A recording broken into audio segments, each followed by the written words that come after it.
کو بتائیں کہ وزیر اعظم نے اگلے ماہ حکومتی معاملات نگراں حکومت کے سپرد کرنے کا اعلان کر دیا۔ قوم سے خطاب میں واضح کیا کہ 15 ماہ میں 4 سال کی بربادیوں کا ملبہ صاف کیا، معیشت، خارجہ تعلقات سمیت دیگر شعبوں میں لگی آگ بجھائی گئی۔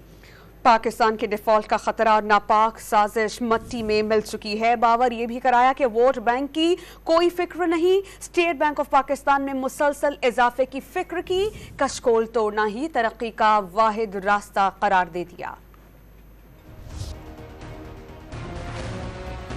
ملک کی بھلائی، آپ کی خیرخواہی اور خدمت کی یہ مقدس امانت اگست 2023 کو ہم نگراں حکومت کے سپرد کر دیں گے۔ یہ اللہ تعالیٰ کا بے پایاں فضل و کرم ہے کہ محض 15 ماہ میں ہم نے 4 سال کی بربادیوں کا حد المقدور ملبہ صاف کیا، پاکستان کے مفادات کی راہ پہ بچھائی گئی بارودی سرنگیں صاف کی۔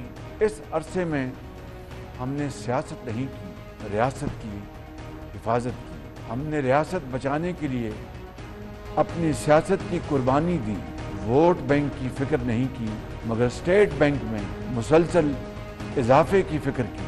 خدا کے فضل سے IMF کا پروگرام بحال کیا، جس کے بعد اب پاکستان کے ڈیفالٹ کا خطرہ اور ان کی ناپاک خواہش دونوں مٹی میں مل چکی ہے۔